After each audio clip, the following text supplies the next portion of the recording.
I only have $3. Please let me shower at your home. Human, said the dirty alien Woma. Jonas Morell's shift ended at 2 o'clock cycle. Sector 19 always went silent by then. The upper tiers of Tarson Vire still glimmered with drone traffic and night-lit glass bridges. But down here, below the cargo lifts and ventilation arteries, the city felt hollow. Even sound seemed to hesitate. He stayed seated at his console long after his work queue cleared. The monitors glowed pale blue on his skin, showing noise audits and population logs, numbers sliding in neat columns that no one but him ever read. His job was simple: detect variance, water usage, vent cycles, missing residents. He flagged the outliers, wrote cold summaries, and moved on. It was the kind of work that made a man invisible. He'd chosen it for that reason. 5 years earlier, he'd been an emergency response tech stationed on off-world colonies. He had carried the wounded, cut people from wreckage, listened to their screaming while trying to keep their blood in them. He'd come back from the last one alone. Since then, quiet had been the only thing he could control. He rubbed the scar across his left knuckle, an old field injury, then shut off the monitors. The room darkened to the faint red glow of standby lights. He gathered his jacket, ready to walk the rain walk back to his apartment block. Then someone knocked. A single knock. Pause. 2 more. Jonas froze mid-step. Visitors didn't come here. Even maintenance crews buzzed first. He glanced at the door cam. A figure stood barefoot on the white polymer tiles outside, motionless. He opened the door. She stood dripping on the lobby floor, wrapped in shredded translucent plastic that clung to her chest and hips like discarded market wrapping. Mud crusted her calves. Her long black hair was tangled into ropes, plastered against her jaw. Her green skin was dulled under a film of grime, except for faint specks of light pulsing along her collarbones, bioluminescent traces, weak but visible. Her eyes were pale green with slit pupils that narrowed against the corridor lights. She held herself upright through effort alone. "Please," she said in a halting, mechanical accent. "I only have 3 credits. Let me use your shower." Jonas didn't speak right away. He checked her hands, her posture, her breathing. Not aggressive, not faking calm. She was trembling, trying to hide it. His training kicked in out of habit, skin tone uneven from exposure, lips dry, gait slightly favoring the right leg. Dehydrated, exhausted, defensive, not violent. His mind ran through rules. No unauthorized entrance. No undocumented persons inside a secure zone. Every door had a silent log. He thought of the risk. He thought of walking past her and pretending he hadn't seen her. That would be easier. It had been easier for years. She swayed slightly on her feet. Jonas stepped back from the doorway. Inside, she hesitated for 1 second. Then she came in. He locked the door and heard her flinch at the sound. She stood still, scanning every corner like an animal, deciding if it could survive the space. Pride held her spine straight, even while her jaw trembled. "Bathroom. Down the hall," Jonas said. "Water is hot. Shampoo on the top shelf. Soap in the middle." She nodded. Her eyes flicked to his hands, then the hallway. No sudden movements. No begging. Just focus like she was memorizing an escape route. He led her to the bathroom, turned the water on warm, set 2 towels on the rack, and stepped out before the steam rose. He left the door half open so she could close it herself. She did. Jonas stood in the kitchen with both hands on the counter, listening. The hiss of water filled the apartment. The sound cut straight through him. He tried to push it aside by making coffee. The sharp smell of Furlan seeds masked the chemical tang of his disinfectant wipes. He set a clean shirt and drawcord pants on the small dresser, a toothbrush packet and mouth rinse beside them. He caught himself checking the door lock again. He hated that it felt necessary. The shower shut off. Silence. Then the door opened. She stepped out barefoot, wrapped in a towel that barely covered her. Clean skin revealed the deep green hue beneath, smooth now, marked by faint glowing flecks at her shoulders. Her hair hung wet and heavy. The grime was gone. She looked taller, somehow. Her eyes swept the room, sharp and fast, then settled on him. He stayed still. Shirt, pants. They'll fit well enough. She took the clothes and disappeared behind the door again. Jonas pulled a sealed ration from the cupboard, Varan root stew, and set it to heat. The smell was earthy, simple, something human. He wasn't sure if it would offend her, but it was all he had. When she came back, she wore the oversized slate shirt and tied the pants twice around her narrow waist. The clothes swallowed her frame, but she stood straighter now, her movements steadier. She glanced at the steaming bowl on the table. "Eat," he said. She hesitated, then sat. She used the spoon properly, fast but silent. No slurping, no wasted motion. Hunger had stripped her of hesitation, but not precision. When she finished, she set the spoon down carefully and pushed the bowl to the center as if marking that she was done. "Name," Jonas said. "Arianya," she answered, her accent softer now without the translator's distortion. The name fit her like something fragile but anchored. "Jonas." She gave a small nod. Not gratitude, just acknowledgement. He passed her a towel for her hair. She accepted it. No eye contact this time. She wiped the water from her neck and collarbones, then began combing her fingers through the strands to untangle them. "You live alone," she said. "Yes." "What do you do?" "Noise audits. Population checks. I find problems before they become disasters." Her eyes moved over the silent monitors, the single chair, the neat bed in the corner. "You don't look like someone who waits for disasters." "I used to go to them. Now I don't." That ended the questions. She looked down at her towel, twisting it. Her hands trembled again. She pressed them flat against her thighs to stop it. Jonas opened a drawer and pulled out an access card. He placed it on the table. "Temporary code. It locks from inside. If anyone knocks, you don't open. If you need me, press the green square twice." "You're leaving?" "I work nights." She nodded slowly, eyes still on the card. "Couch is yours," he said. "Sheets are clean."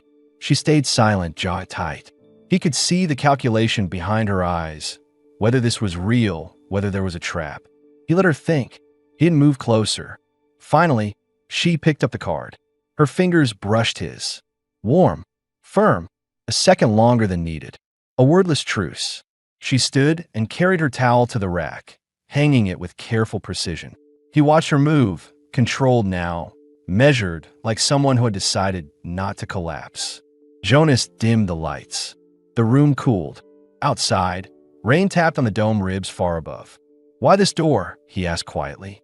"I saw your name on the public service logs," Arianya said without looking at him. "You close requests faster than the others. You sign them late at night. That means you're awake and you do what you say." Jonas didn't answer. He didn't need to. It was enough to know she had chosen this door on purpose. She lay down on the couch, blanket pulled to her waist. Facing the room, not the wall. Jonas sat at his terminal, monitors dark. He watched her reflection in the glass, not for threat, just to be sure she stayed steady. Her breathing slowed, her eyes closed. The hum of the vents covered the silence between them. For the first time in years, the quiet didn't feel like emptiness. It felt like someone else existed. Jonas let himself exhale. Then he stayed awake, watching the door while she slept. Jonas woke before the dome lights shifted to day cycle, his body trained to rise at the faint hum of the system reboot. The apartment was dim, lit only by the soft blue of the corridor sensor through the door. He sat up quietly on the floor where he'd slept, back stiff, mind already cataloging details. The room temperature, the vent's rhythm, the faint smell of soap clinging to the air. Arianya lay, curled on the couch under the blanket. Her breathing was steady, deeper now, not the shallow, guarded rhythm she had when she first arrived. One bare foot had slipped out from the edge of the blanket. Her long black hair was half dry, tangled across her arm and the pillow. The shirt he'd given her had twisted around her hips in the night. She looked smaller like this, but not fragile. More like someone recovering from a long siege. Jonas stood, careful not to startle her, and crossed to the kitchen. He boiled Orvan water for tea and set out ration bread. The smell of heat and grain slowly replaced the sterile scent of the room. He kept glancing at her reflection in the window glass. She stayed asleep. He used the quiet to think. There were questions he hadn't asked last night, questions that gnawed at him now. Where exactly she had come from, how long she'd been living under the overpasses, why she had risked knocking on a stranger's door inside a controlled arcology sector.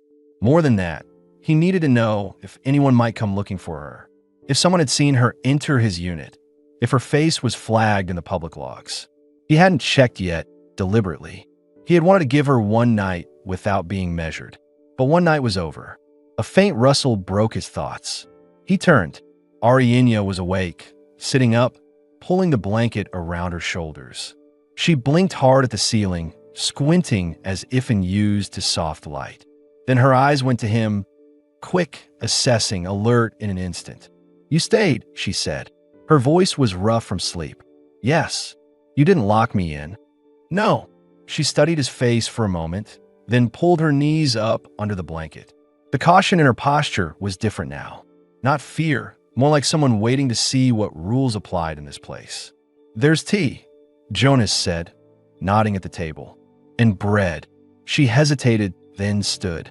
Her movements were slow but steady, no stumble. She crossed to the table and sat. She picked up the mug with both hands, holding it close to her chest before taking a sip. Her eyes flicked over the apartment. The neat counters, the folded towels, the monitors, like she was still mapping escape routes out of habit. "I need to know something," Jonas said, keeping his tone calm. "Is anyone looking for you?"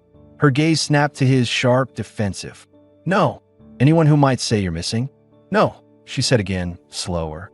"They stopped counting me 3 years ago." He let the answer settle. It explained more than it said. "You lived under the overpasses," he said. "How long?" "Since I was 17.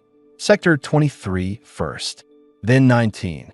She took another sip, eyes fixed on the mug. "Service caste rejects aren't allowed housing credits. They said my genetic markers failed the bonding screen. No contracts, no work permits, no rations. That's why you weren't on the lists," he said quietly. "I'm not supposed to exist here." Her lips pulled into a faint, bitter smile. "But the city keeps making new places to hide in." Jonas stayed silent for a moment, letting her decide if she wanted to say more. She didn't. Instead, she lowered the mug, set it down carefully, and said, "Why did you let me in?" He had expected the question eventually. He wasn't sure of the answer until he said it. "Because no one else would." Arianya stared at him. Something in her expression softened, then vanished. She picked at the corner of the blanket on her lap. Jonas rose and opened a storage drawer. He placed a small brush, sealed toothbrush packet, and a comb on the table. "Use these," he said. "They're yours now." She looked at the items like they were rare glass. She touched the comb first, fingertips cautious. "You didn't ask what I'll pay you." "I don't want payment." Her eyes narrowed slightly. "Then what?" "Order," he said simply. "The world outside is chaos. This apartment isn't." She tilted her head, considering that. Then she picked up the brush and stood, walking to the mirror by the bathroom. She brushed her hair slowly, watching herself.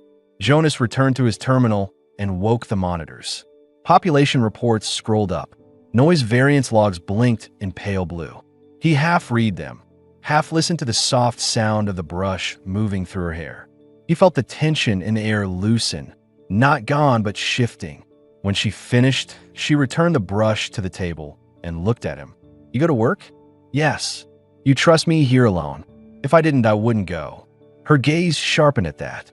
Then, unexpectedly, she said, "I won't steal anything." "I know. I won't disappear." "Good," Jonas said, and meant it. He stood and crossed the room, pulling his gray jacket from the hook. He placed the guest access card on the counter again, tapping it with one finger. "Press the green square twice if anything happens. If someone knocks, don't open. I remember. Lock the door behind me." "I will." He opened the door. Cool air from the corridor slipped in. He stepped out, then paused and glanced back. Arianya stood barefoot on the tile in his oversized shirt, watching him. She didn't look afraid now, just wary and very awake. Jonas held her gaze for a second. Then he closed the door. As he walked down the quiet hall toward the Sector 19 transit lift, he caught himself wondering if she would still be there when he came back, or if the couch would be empty, the towel gone, and the apartment returned to silence. He realized he didn't want that. For the first time in years, he didn't want the place to be silent. Jonas returned well past mid-cycle. The transit lift hissed open into Sector 19's residential corridor, a long white spine lined with silent doors. He paused before his own, scanning the seam where door met frame. No tamper marks. No unusual log blinks on the panel. The building's calm silence wrapped around him like usual, but it felt different tonight. Less like solitude, more like a hell breath. He keyed in the code. The lock disengaged with a muted click. The apartment smelled faintly of soap and warm fabric. The counters gleamed, wiped down to spotless. The chair was back under the table at a precise angle. His spare gray shirt, the one she'd worn last night, hung from the drying rack by its collar clip, perfectly aligned with the bar. She hadn't left. Jonas shut the door quietly and scanned the room out of habit. Towel folded on the rack. No clutter. Shoes neatly placed by the wall. His shoes. No new items visible. She had left no trace of herself except in the order of things. He found that oddly reassuring. It meant she understood him. A soft sound came from the corner. He turned. Ariania stood by the window, framed in the pale blue glow of the dome's traffic lanes far above. She wore the slate shirt again, dry now, tucked into the drawcord pants he had given her, and the washed ceremonial thread tied, smooth at her waist like a sash. Her long black hair was braided down one side, wet ends glistening against her shoulder. She faced him openly this time. No flinch. "You came back," she said. "You stayed," he replied. A small flicker passed across her expression, something close to relief, quickly buried. Jonas set his key card on the counter. He wanted to ask if anything had happened while he was gone. Instead, he said water use was normal. No variance flags triggered. "You checked," she said, not accusing, observing. "I always do." "Good." She looked back to the window. "I wanted to see if you would." Jonas studied her profile. The bruise along her ribs had faded to a faint yellow, visible under the thin fabric when she shifted. She stood straighter now. Balanced. Federal. Not just surviving. "Any visitors?" he asked. "One," she said. The neighbor in 7B walked past. Slowed. Listened at your door for 2 breaths, then left. Jonas' jaw tightened. "You saw through the cam?" "I listened through the vent," she said, a hint of pride in her tone. "I've learned which steps belong to which doors." That answer caught him off guard. He hadn't considered that she might have trained herself on sound. It explained her alertness, her habit of freezing when the corridor echoed. "Did they see you?" "No." I stood in the shower stall and turned the light off. She looked at him again, her eyes steady. "I'm not careless." Jonas gave a single nod. "You're not." Silence stretched between them. Not hostile, just full. He broke it by moving to the kitchen. He retrieved a sealed pack of Draxon mushrooms and a tray of Varan root slices, setting them on the counter. "You eat real food tonight," he said. "I cleaned your kitchen," she said, moving closer. "I noticed. I wanted to repay the water," she said quietly, eyes lowering. "Even if it's small. You don't owe me," Jonas said, sharper than he meant. She blinked at the tone, then lifted her chin. "I do," she said. "Not because you demand it. Because I want to owe something again." Jonas paused. The words hit deeper than he expected. He didn't answer right away. Instead, he motioned at the counter. "Cut these." She obeyed without question. He watched her hands. They were steady, precise. She moved like someone who had once been trained to serve, every gesture efficient. But he also noticed how she kept her back angled slightly toward him, never fully turning, never fully exposing her side. Still guarded. He lit the stovetop coil. Soon the kitchen filled with the earthy scent of sautéing roots and the rich, nutty smell of mushrooms browning in seed oil. She wrinkled her nose slightly. "Too strong?" he asked. "No," she said soft. "Good. It smells like a place that exists." That sentence stayed with him longer than it should have. They ate at the small table, knees almost touching. Ariania used a fork with care. No rush this time. She glanced at the monitors, still dark. "What exactly do you do when you're gone?" she asked. "Noise audits." "You said it, but it means nothing." Jonas chewed, swallowed, and leaned back slightly. He had expected the question eventually. "I track disruptions. Water usage, power fluctuations, vent output, foot traffic. The system logs everything. If something moves wrong, I see it. And then, I decide if it matters. And if it does, I send someone else. Her brows furrowed. You don't go yourself? I used to, he said. That was before. Before what? He hesitated. He hadn't spoken about it in years. Before I stopped believing people could be saved just because you arrived fast enough. Arianya studied him quietly. Not pity, not judgment, just focus. But you still watch. Yes. That's worse, she said, seeing it and not going. I know. They finished eating in silence. Jonas rose and rinsed the plates. She watched him move around the kitchen, eyes tracking every motion. Will you set the plates to dry? She asked. Do your neighbors know you live alone? Yes. Do they wonder why someone came in here last night? Maybe. And if they ask, I'll say you cleaned the vents, Jonas said. Her mouth curved faintly. That's clever. It's true now, he said. Tomorrow I'll file a dummy maintenance ticket. Her smile faded, but her eyes stayed on him. You plan everything. Yes. And me? You weren't planned. Her gaze sharpened. Do you want me gone? Jonas dried his hands on a towel and met her eyes. No. The word seemed to stun her more than if he had said yes. She blinked and turned back to the window, shoulders rising and falling in a slow breath. Jonas took the brush from the table and walked to her. She froze at first, then watched him through the window reflection. Turn, he said. She did cautiously.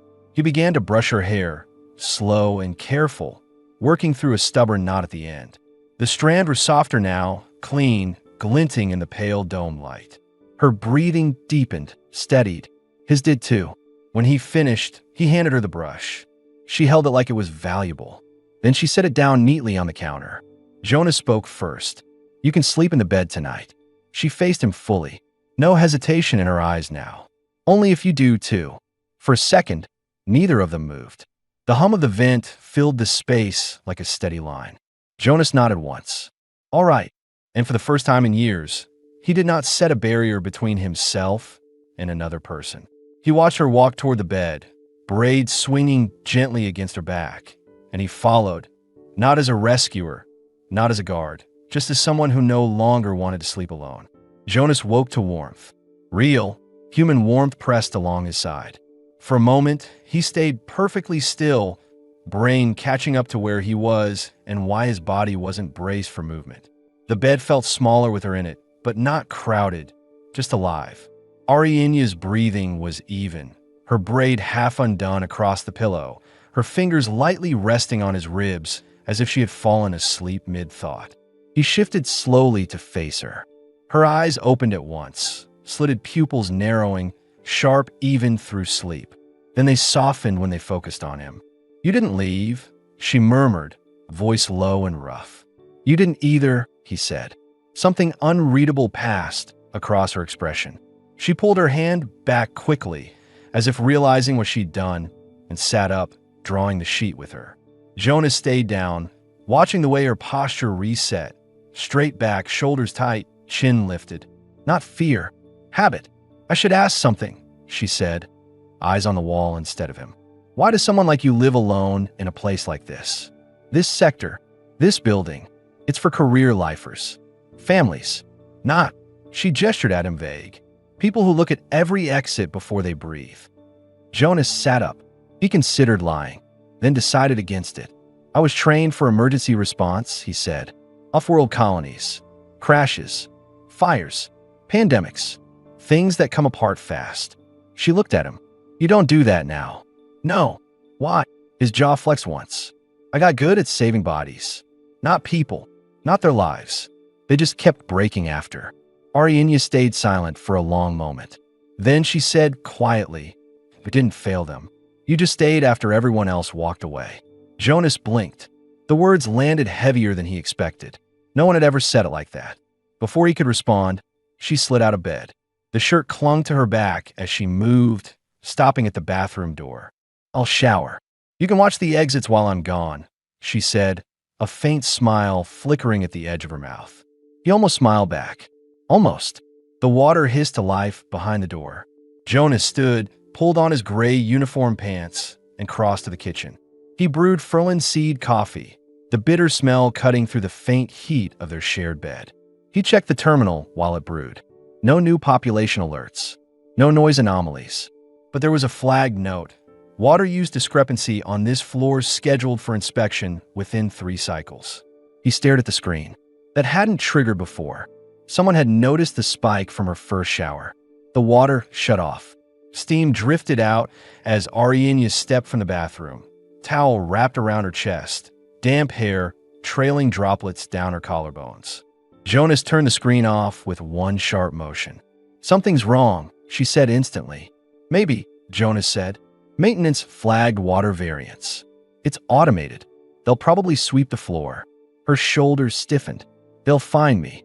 They won't, he said. They don't care who lives here. They only care that everything looks like it's supposed to. That's worse, she muttered. Jonas handed her a clean towel for her hair. We'll normalize usage. I'll file a filter replacement order. Looks routine. She hesitated. You want me to leave before they come? I want you to be here when they do, Jonas said, tone firm. Like you belong. Ariania stared at him. That's risk. It's control, he said. People ignore what fits the pattern. She looked at him a moment longer, then nodded once. She disappeared into the bedroom and returned in his shirt and pants again, hair damp and loose now. She sat at the table, shoulders square, like someone rehearsing normalcy. Then teach me how to look like I belong, she said. Jonas sat across from her. First, don't watch the door. People who belong never do. Her eyes flicked away from the door. Second, put something of yours on the counter. Something visible but small. I have nothing, she said flatly. Jonas stood, went to the cabinet, and returned with a spare toothbrush and a comb. He set them on the counter. They're yours now. Ariania stared at them, as if they were ceremonial objects. She picked up the toothbrush slowly, placed it by the sink, then the comb next to the towel rack. The sight of her things there, even so small, hit him harder than expected. It made the apartment look less like a controlled system and more like a place people lived. Third, Jonas said quietly, when they knock, don't look afraid. She met his eyes. I'm not afraid. You are, he said. You've just forgotten how it feels when you're not. Something in her expression tightened, then eased. She nodded once. They ate together again, this time without silence pressing between them. She asked questions about his job, not the duties, but the logic. Why track noise? Why not track people? He told her the truth, because noise tells the truth faster. People lie. Noise doesn't. After they finished, Ariania stood by the window as the dome dimmed into artificial evening. The blue traffic lanes shimmered above like frozen rivers. She spoke without turning. If they ask who I am, what will you say? That you're my partner, Jonas said. The words left him before he fully decided to say them. Ariania's shoulders rose and stilled. She turned her head enough that he could see her profile. Do you mean that? Or is it just camouflage? Both, Jonas said. She watched him for a long moment, her pale green eyes unreadable. Then she nodded, just once. Then I'll stay, she said. And for the first time, she sounded like she believed it. The next morning felt unnaturally quiet. Not the comfortable, quiet Jonas kept in his apartment, but the sharp kind, the kind before something arrives. He sat at the table in his gray undershirt, scrolling the public docket on his terminal with tight, efficient motions. Sector 19's maintenance schedule had updated overnight. The water variance check was confirmed for the following cycle. No exact time yet. That uncertainty gnawed at him. Across the room, Ariania stood at the sink, sleeves rolled to her elbows, washing their dishes from breakfast. Her movements were measured, almost ceremonial, but her shoulders were set high with tension. He noticed how she glanced at the door reflection in the metal backsplash each time the corridor vent cycled. They'll come today, she asked without looking up. Tomorrow or the next, Jonas said. Could be random. They won't knock if they think no one's here. And if they think someone is, they'll knock. They'll scan the meter. They'll leave. He pushed the docket away. We'll give them nothing to question. Ariania rinsed the last dish and set it in the rack. I don't know how to look like someone, she said. Her tone was quiet, but edged with frustration. Someone who belongs. You don't need a fake warmth, Jonas said. You need to look boring. She gave him a sharp glance. Boring, routine, predictable. People don't see what they think they've already seen. Arianya thought about that. Then she turned and sat across from him, hair damp and tied back. Teach me. Jonas studied her for a moment. There was no irony in her voice, just intent. When they come, he said, sit here reading something. Don't look up when they enter. Don't speak first. Don't smile unless they do. If they ask, you my partner. Visiting from Sector 23. Name's already in the logs. Her eyes narrowed. You filed me. No, I made space for you to exist. She blinked at that, caught off guard, then looked down at the table, the tension in her shoulders easing slightly. Next, Jonas said, we'll normalize the water usage. 2 short cold cycles this evening, then none tomorrow morning. They'll think the spike was filter buildup. You've done this before, Arianya said. Once, for a man who was hiding his sister from ration enforcement. What happened to her? She left when the check stopped.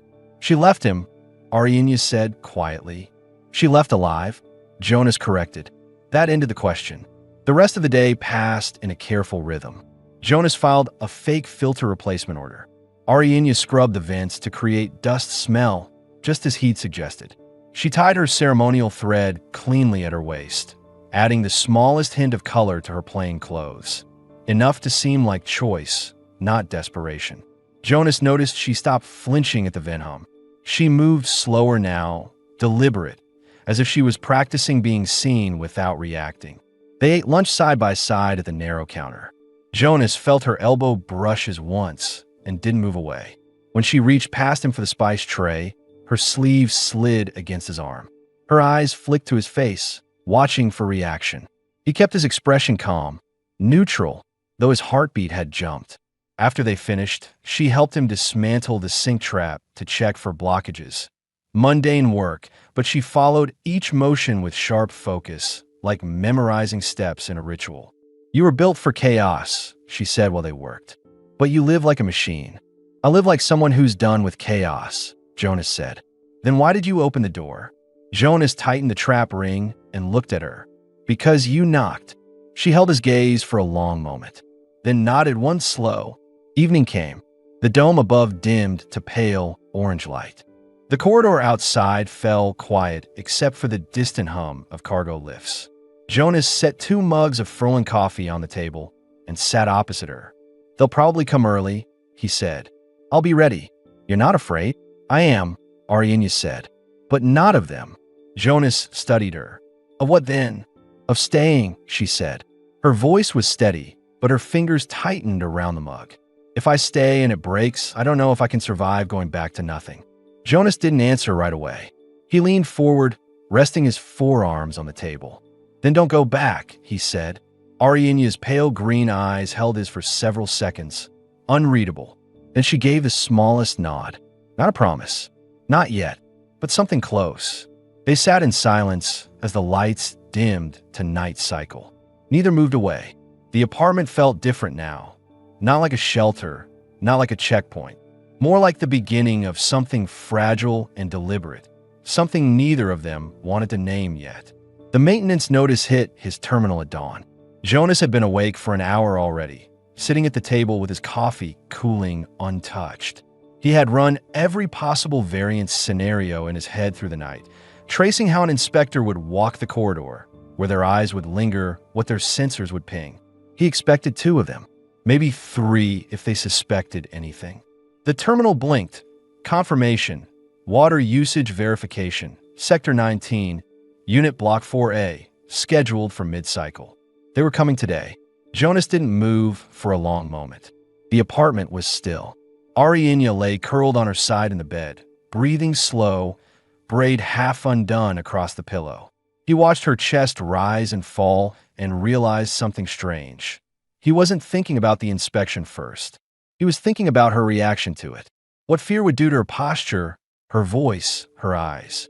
What would cost her to hide again? He stood quietly and began moving with methodical precision, each action chosen.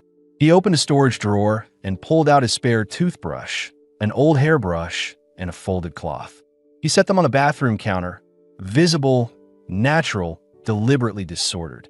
He moved the towel she had used to the wall hook beside his own. Small domestic markers. Evidence of 2 people. Behind him, the bed rustled. You're loud, Arianya murmured, voice blurred by sleep. Inspectors, he said. Mid-cycle. Her eyes snapped open. She sat up instantly, braid slipping off her shoulder. The sharp alertness was back in her face. The same look she'd worn when she first stood in his doorway.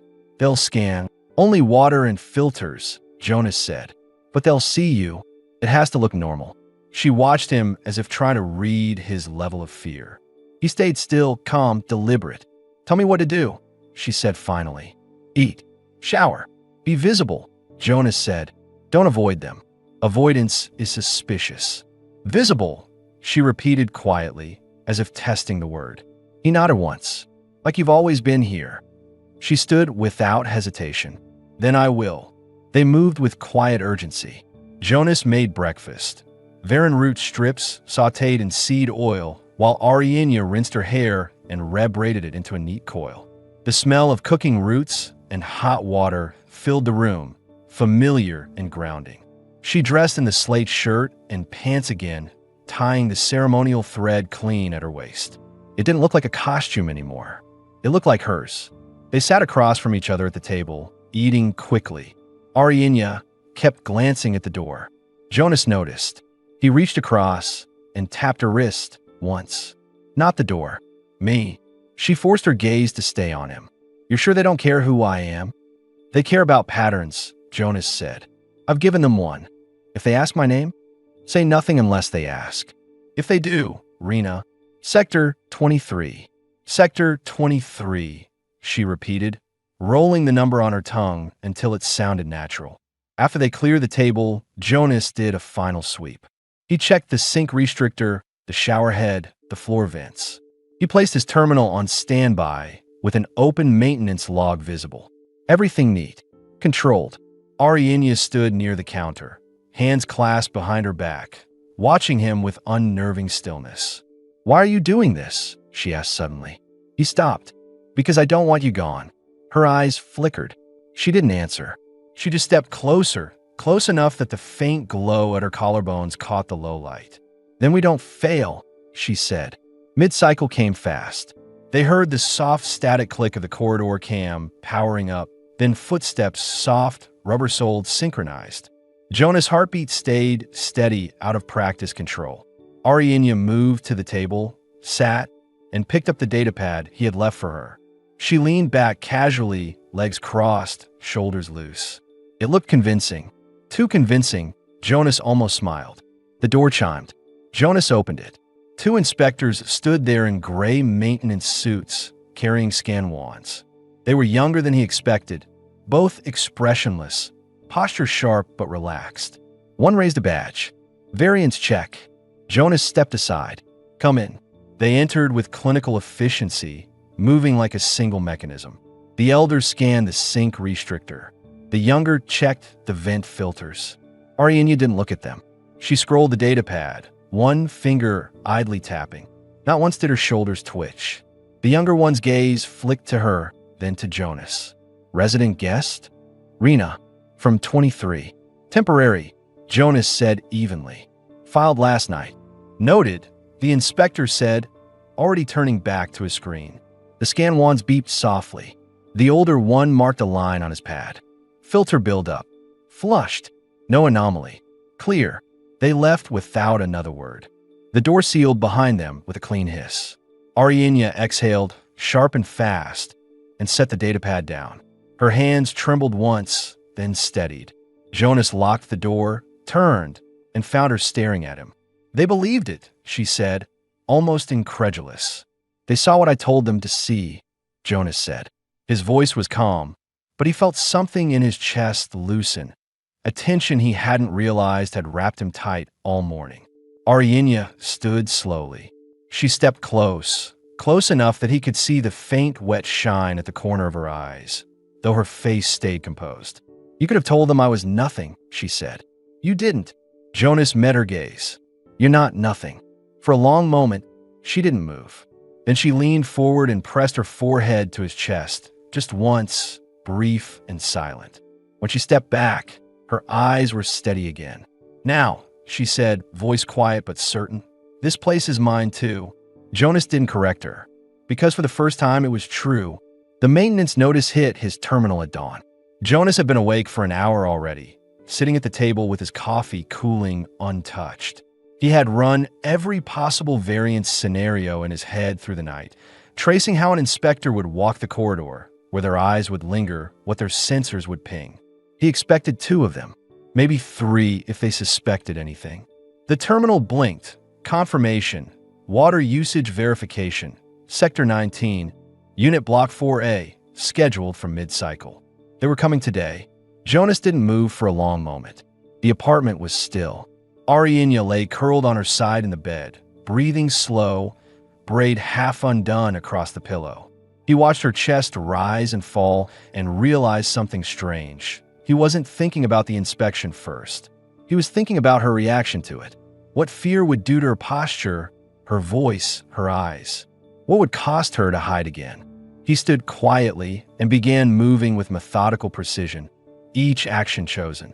He opened the storage drawer and pulled out his spare toothbrush, an old hairbrush, and a folded cloth. He set them on the bathroom counter, visible, natural, deliberately disordered. He moved the towel she had used to the wall hook beside his own. Small domestic markers. Evidence of 2 people. Behind him, the bed rustled. "You're loud," Arianya murmured, voice blurred by sleep. "Inspectors," he said. Mid-cycle. Her eyes snapped open. She sat up instantly, braids slipping off her shoulder. The sharp alertness was back in her face. The same look she'd worn when she first stood in his doorway. "They'll scan. Only water and filters," Jonas said. "But they'll see you. It has to look normal." She watched him as if trying to read his level of fear. He stayed still, calm, deliberate. "Tell me what to do," she said finally. "Eat. Shower. Be visible," Jonas said. "Don't avoid them. Avoidance is suspicious." "Visible," she repeated quietly, as if testing the word. He nodded once. "Like you've always been here." She stood without hesitation. "Then I will."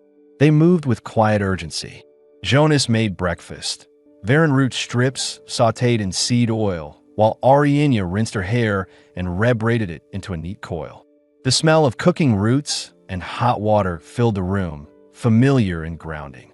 She dressed in the slate shirt and pants again, tying the ceremonial thread clean at her waist. It didn't look like a costume anymore. It looked like hers. They sat across from each other at the table, eating quickly. Arianya kept glancing at the door. Jonas noticed. He reached across and tapped her wrist once. "Not the door. Me." She forced her gaze to stay on him. "You're sure they don't care who I am?" "They care about patterns," Jonas said. "I've given them one. If they ask my name, say nothing unless they ask." "If they do, Rena." "Sector 23. Sector 23, she repeated, rolling the number on her tongue until it sounded natural. After they cleared the table, Jonas did a final sweep. He checked the sink restrictor, the shower head, the floor vents. He placed his terminal on standby with an open maintenance log visible. Everything neat. Controlled. Arianya stood near the counter, hands clasped behind her back, watching him with unnerving stillness. "Why are you doing this?" she asked suddenly. He stopped. "Because I don't want you gone." Her eyes flickered. She didn't answer. She just stepped closer, close enough that the faint glow at her collarbones caught the low light. "Then we don't fail," she said. Mid-cycle came fast. They heard the soft static click of the corridor cam powering up, then footsteps, soft, rubber-soled, synchronized. Jonah's heartbeat stayed steady out of practice control. Arianya moved to the table, sat, and picked up the datapad he had left for her. She leaned back casually, legs crossed, shoulders loose. It looked convincing. Too convincing, Jonas almost smiled. The door chimed. Jonas opened it.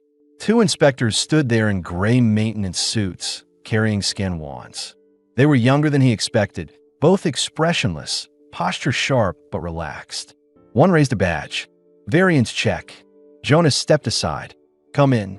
They entered with clinical efficiency, moving like a single mechanism. The elder scanned the sink restrictor. The younger checked the vent filters. Arianya didn't look at them. She scrolled the datapad, one finger idly tapping. Not once did her shoulders twitch. The younger one's gaze flicked to her, then to Jonas. Resident guest? Rena, from 23. Temporary, Jonas said evenly. Filed last night. Noted, the inspector said, already turning back to his screen. The scan wands beeped softly. The older one marked a line on his pad. Filter buildup. Flushed. No anomaly. Clear. They left without another word. The door sealed behind them with a clean hiss. Ariania exhaled, sharp and fast, and set the datapad down. Her hands trembled once, then steadied. Jonas locked the door, turned, and found her staring at him. They believed it, she said, almost incredulous. They saw what I told them to see, Jonas said. His voice was calm, but he felt something in his chest loosen, a tension he hadn't realized had wrapped him tight all morning. Ariania stood slowly. She stepped close enough that he could see the faint wet shine at the corner of her eyes, though her face stayed composed. You could have told them I was nothing, she said. You didn't. Jonas met her gaze. You're not nothing. For a long moment, she didn't move.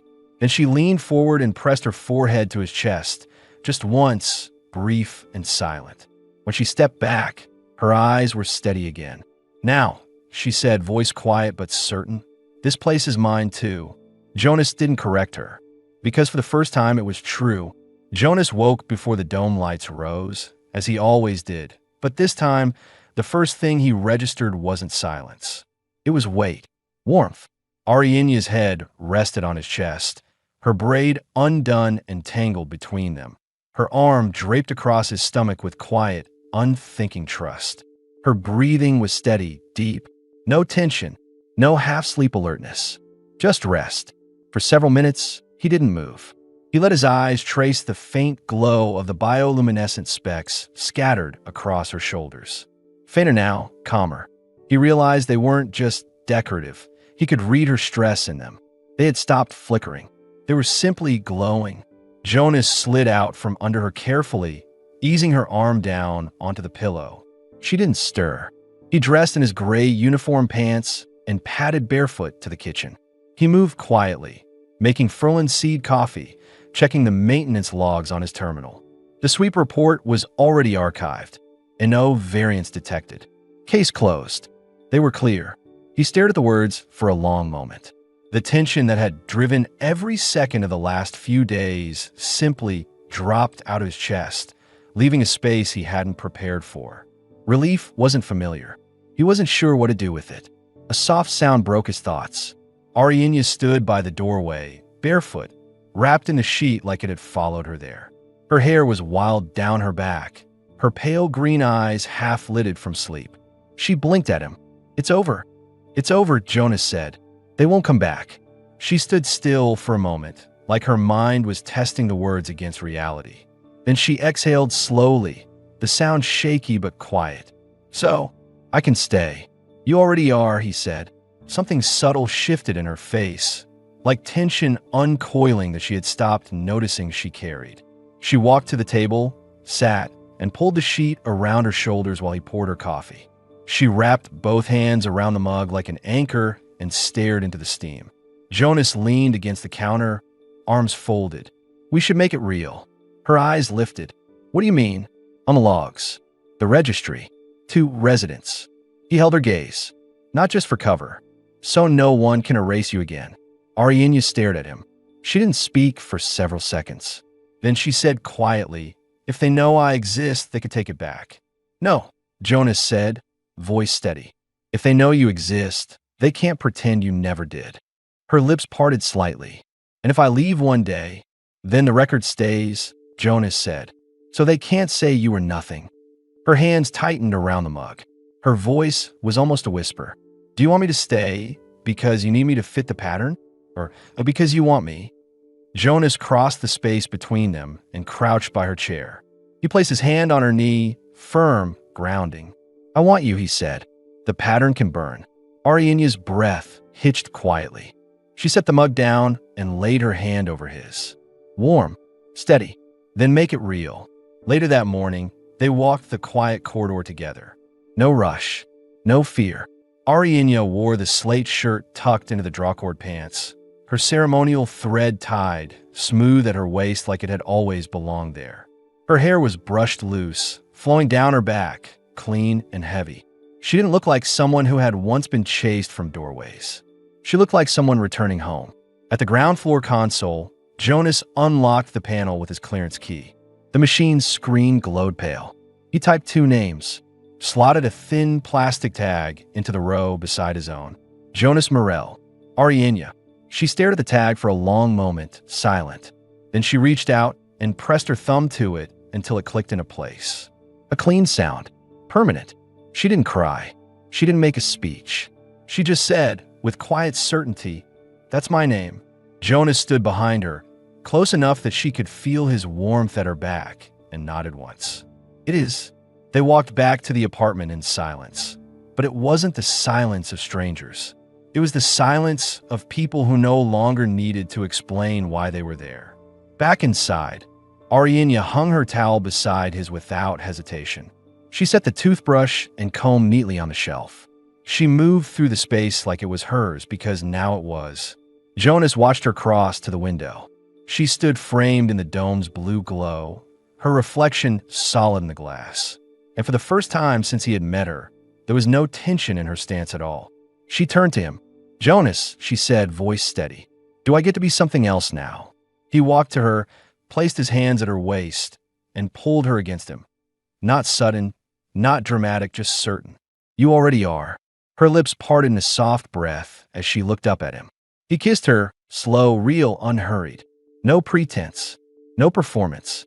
Just the truth of 2 people who had stopped running from silence and filled it with each other instead. That night, they cooked variance stew together. They ate on the floor. They laughed quietly when he spilled crumbs on her knee and she flicked it back at him. They washed the dishes side by side. They undressed without shame or hesitation, sliding under the same sheet like it had always been theirs. And when the dome dimmed tonight and the apartment fell silent again, it wasn't the cold silence of before. It was the warm, steady kind, the kind that meant home. Several days had passed. The city outside moved in its usual sterile rhythm, lights rising, vents cycling, lifts gliding. But inside Jonas's apartment, the pace of life had changed. The tension that had once wrapped around every moment had dissolved. There were no inspectors now. No need to pretend. No reason to speak softly unless they wanted to. Arienya had started humming while she worked. Real melodies, low and strange, echoing softly against the white walls as she wiped down the counters or combed out her long black hair. Her belongings had spread quietly through the space. Her towel hung beside his, her comb on the counter, her clothes folded in the drawer. She no longer moved like a guest. She moved like part of the room. Jonas watched her as he brewed coffee, leaning against the counter, arms folded. She stood barefoot by the window in his slate shirt, morning light spilling over her green skin, the faint bioluminescent specks across her shoulders pulsing slow and calm. He realized something quietly. It had been days since he'd checked the door locks out of habit. "You're staring," she said without turning. "I know," Jonas said. She smiled faintly, still looking out at the dome's distant blue grid. "Do you like it? Me here. This version of me." Jonas stepped closer, set the mug down, and placed his hand at her waist. "Yes," he said. "I like this one." She turned then, pale green eyes catching the soft light, and rested her forehead against his chest for a moment. "I want to be clean," she murmured. "All the way. Not just surface." Jonas's voice stayed low and steady. "Then come with me." He led her to the bathroom. Steam curled through the small space as he filled the tub with warm water, the hum of the vent mixing with the quiet rush.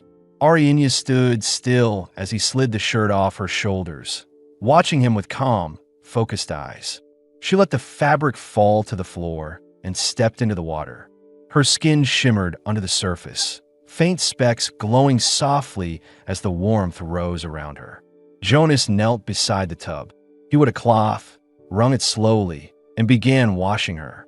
He started at her back, slow, deliberate strokes from her shoulders down her spine, the water rippling around her hips. Arienya sat perfectly still, head tilted forward, braids slipping over her chest. She breathed deeply, eyes half closed, her hands resting on the rim of the tub. "You're careful," she said softly. "I know how to handle fragile things," Jonas answered. "I'm not fragile," she said, voice low. "No," he agreed. "You're not." He moved to her arms, washing from her wrists up to her shoulders with steady, measured hands. The texture of her skin was smooth, warm now, glowing faintly where he touched. She watched him silently as he worked, her expression unreadable, until her lips parted in a slow exhale when he slid the cloth down over her chest, careful, thorough, not skipping any part of her. Her eyes locked on his. Something in the air shifted. "Jonas," she whispered. "Yes. Stop being careful." The word struck like a command. He dropped the cloth. His hand cupped her jaw, and he kissed her, deep and hard, water sloshing as she rose to meet him. She gripped his shoulders, pulling him into the tub with her, soaking his clothes instantly. Warm water surged over the rim to the tiles as their bodies pressed together. Her legs wrapped around his waist. His hands slid down her wet back, gripping her firmly, anchoring her against him. Their mouths met again and again, urgent, hungry, her fingers raking through his soaked hair, his lips moving along her throat, her breath sharp against his ear. He lifted her, strong and unhesitating, water cascading off their skin, and set her down on the warm tiles outside the tub. Steam rose around them, as if the air itself was holding them there. She lay back, pulling him down with her. His hands roamed her body without restraint now, learning every curve, every line, his mouth following the path of his hands, slow enough to make her tremble, firm enough to make her gasp. Her hips rose to meet his touch, her nails biting his shoulders. He growled low in his chest, gripping her thighs, pulling her closer. "Now," she breathed, eyes wide, voice breaking. "Jonas, now." He entered her in one deep, smooth motion, and she cried out softly, arching under him. He moved with steady, powerful rhythm, holding her down with his weight, his mouth at her shoulder, her legs locked around him. Their bodies slid together on the slick, warm tiles, the sound of their skin and their breathing filling the room over the hum of the vent. She clung to him fiercely, meeting each thrust with desperate precision, eyes locked on his. Her breath came in sharp gasps, then broke into a deep, shuddering moan as she tensed hard under him, muscles trembling, release tearing through her. Jonas held her through it, strong and unrelenting, until she pulled him down and kissed him hard, biting his lower lip, urging him faster, harder, until he groaned low against her mouth and came with a deep, sharp sound, his whole body shaking with hers. They stayed tangled on the floor, steam curling around them, skin damp and warm, hearts hammering together. Arianya's hand rested over his chest, her palm flat on his steady heartbeat. "You didn't stop," she whispered, still breathless. "I said I wouldn't," Jonas murmured, pressing his mouth to her temple. They stayed there until the water in the tub had gone still and the steam thinned to nothing. Then he lifted her easily and carried her to the bed, both of them still damp, wrapping the blanket over their bodies. They didn't speak again. They didn't need to. Outside, the dome lights dimmed into soft night. Inside, the apartment was no longer just clean or orderly. It was warm, lived in. The air no longer held silence. It held them.